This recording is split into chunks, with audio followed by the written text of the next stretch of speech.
Hello guys, what is up? Welcome to my review of a 501st UTAT alternate build.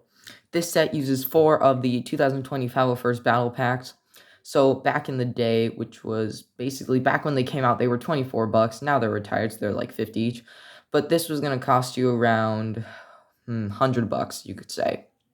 Because you needed 4 of the sets, each of them was 24. So yeah, it was going to cost quite a bit of money. And there are a lot of extra pieces left after building this. You're not using all the pieces for this one build. So we're going to take a look at the exterior, then we're going to take a look at the interior, and then the cockpit.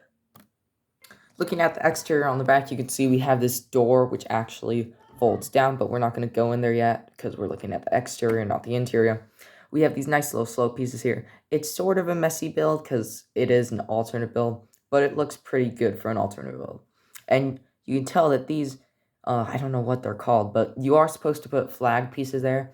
But I have done so many alternate builds with my 501st Battle Packs that the flag pieces are getting worn down and some of them have even broken. So I decided not to put those there, and it still looks good without them. So yeah, the back, pretty bare. Moving on to the sides, both sides are basically symmetrical. There's just a lot of plane. They use these legs of the ATRT, not as like the base skeleton of the sides, but just to add on some more bulk to the sides so they fully cover the top flush. And there are quite a bit of gaps here because, again, it is an alternate build. But I'm guessing that these are supposed to be engines. And then we have these little ski pieces on the bottom, which look really good. Oh, and by the way, one thing. When you're picking this up, don't pick it up from the back because then you'll knock these off. Don't pick it up from the front because the front is very fragile. Pick it up from about right here. Where the ski pieces stop, that's where you want to grab this for picking it up. So yeah, the side's basically the same. You're supposed to have guns here. That was part of the alternate build, but I didn't decide to do that because I think it looks fine without them. So yeah, on this, the guns are not there. But on the regular alternate build, they will be on that. If we look onto the other side, basically the same as the first one. Moving on to the top. Now, the top looks actually really good. It's got a bunch of nice tiled pieces in the back. These 4 little mini gun turrets, the main gun turret, and then a bunch of stickered pieces and flat pieces. And yeah, there are some quite noticeable gaps, but it still looks pretty good.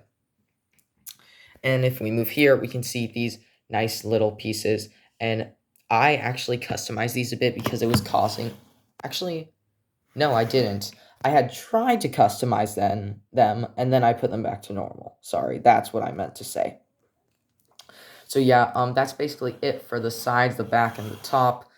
Oh, and this is the same on the other side as well. And now we're going to move on to the front, and then I'm going to show you guys how to get into the interior. Moving on to the front, we have some nice tiled pieces right here. These flag pieces here, and then the top of the front is studded a bit with some other flat pieces. These pieces look really nice here because it's the same level. It's level with each other because they put 2 rows of plates here, and then they have the slope piece, which looks really nice. And then the front of the cockpit, you can see they made use of these 4x1 pieces, which look really good. And now to open the cockpit and to access it, you can just open this. And then it's supposed to be a flat towel piece in here, but I replaced it with one with studs just so I can lock my minifigure in because I did use this for a stop motion and I don't want the minifigure moving around while he's in there. And so it's kind of hard to access it if you only got that part open, if you got big hands like me. So what I did is you can easily just take it completely off. I also added in a little weapon holder of my own back there. So let me just get this guy's weapon on if I can. It's kind of a tight squeeze. And we'll put him in there. We'll put this back on. And we're going to close it up.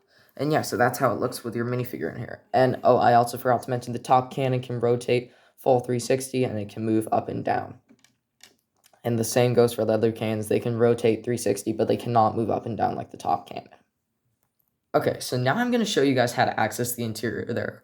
There are quite a few steps to this process. The first step, which is one that I like to do, is you got to flap these flat pieces back this way, turn the gun that way.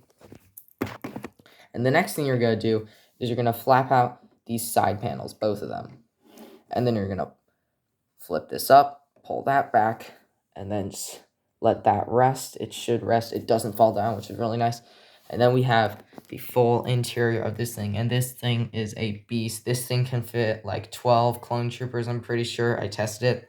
And I just put some weapon holders right here. Actually, yes, I think that was a touch of my own that I did. I don't think that was included in the build. So yeah, we got a bunch of weapons on the inside. Some seating right here. I guess you could put some figures standing there. And then we got some more seating, and then some nice slope pieces that lead to the back.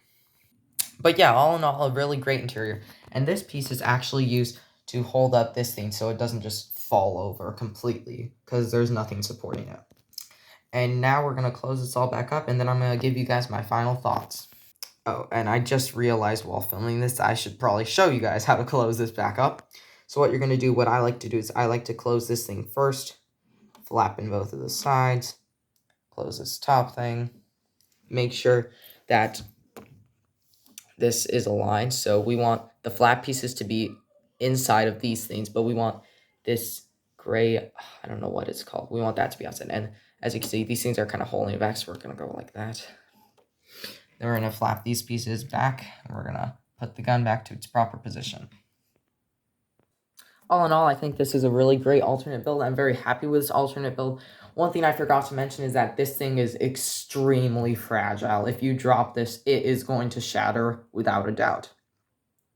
So yeah, I made this and I started to use it in my stop motion Escape from KOTOR. You can find that stop motion series in my channel. I'm working on parts 1 and 2, and part 3 is halfway done. And I started to use this in there, and I have to keep it because I need it for the stop motion. But once I'm done using it in the stop motion, I'm going to make some drop ships or maybe like a gunship with this stuff. And then I'll do a review on that as well. So yeah, honestly, a really nice alternate build. Thank you guys for watching. Please like and subscribe if you like this video, and I will see you next time.